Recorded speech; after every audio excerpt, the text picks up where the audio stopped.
Hey guys, we're talking about how to instruct the squat in a few minutes so that you can give your client, your athlete, your patient just enough information to digest and do this safely and effectively every single time, but not so much that they feel overwhelmed.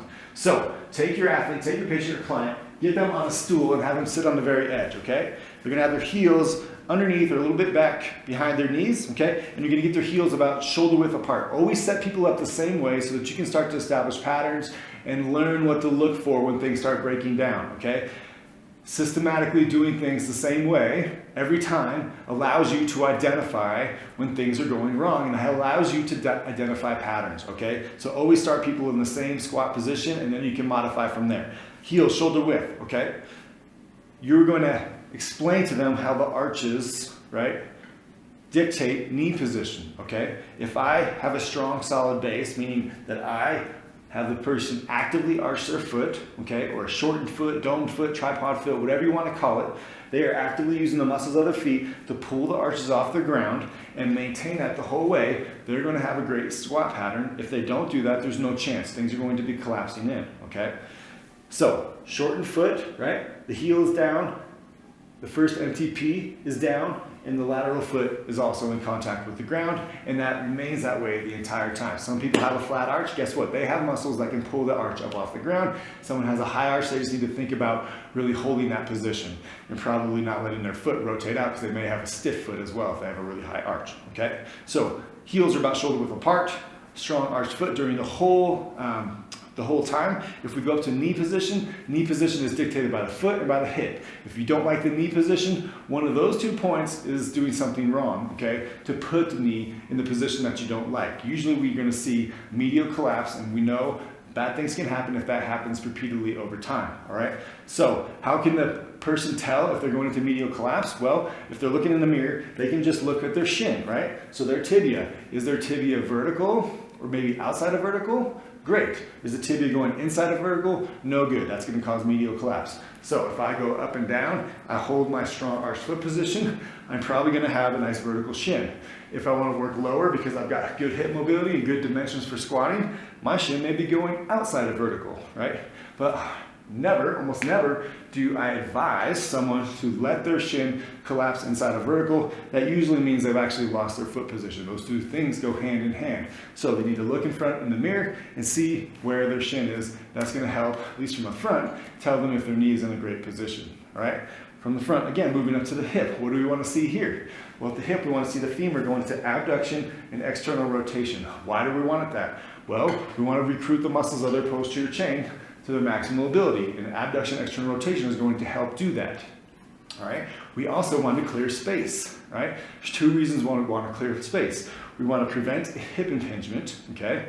Right. So we don't want the ball and socket joint to run into each other. Right. We don't want the femur to run into the acetabulum and create hip impingement, because that'll hurt and that'll cause wear and tear over time. But that will also, number 2, to cause our pelvis to tuck under or posterior tilt, which will cause rounding of the low back, right?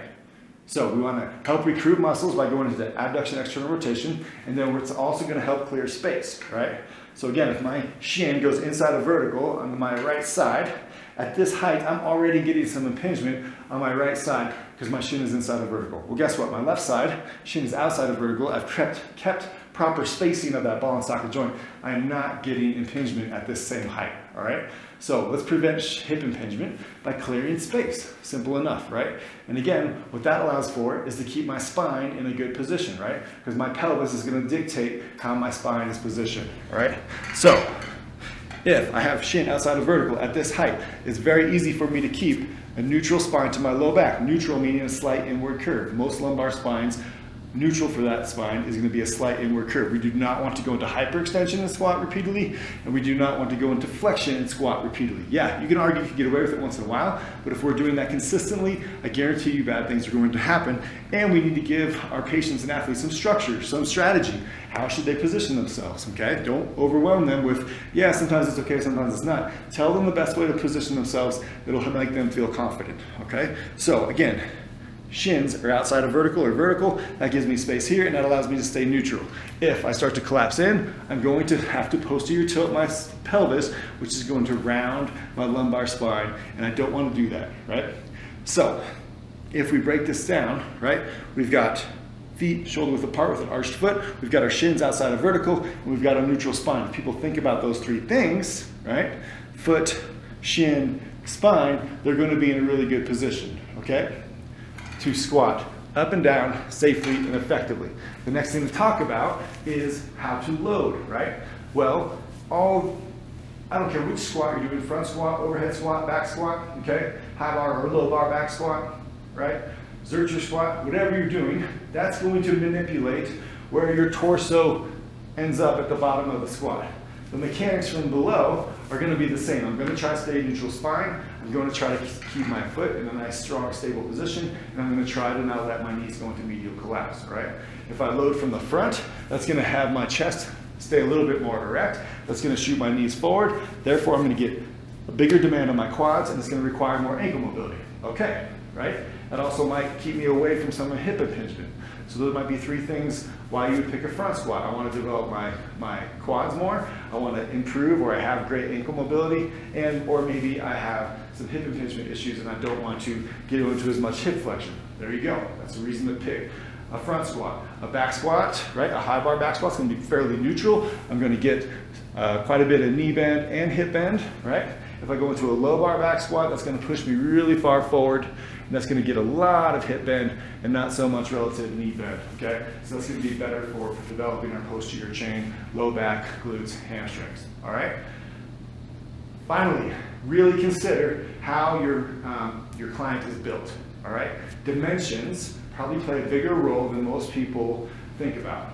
If I am a long femored individual, which I am not, okay? If I have a long femur relative to my torso and to my shin, okay, I'm gonna always look more bent over than someone else my same height who has different dimensions, okay? So long femored folks, right, those really long legged people, they tend to be really bent over, and you can give them all the mobility drills in the world, and yeah, they might improve a little bit, but they're never gonna look like someone who squats for a living in the CrossFit Games or in Olympic weightlifting. They're just not going to fold like that. If someone has a relatively long tibia, short femur, and longer torso like me, even though I'm not flexible, squatting is very easy for me. Okay? And it's not because I'm not mobile, it's because I have good dimensions for squatting, not such good dimensions for jumping over a hurdle. All right? So keep in mind how your athlete's built. Understand what's going to be realistic for them. Don't get them frustrated, just help them identify what's going to be safe.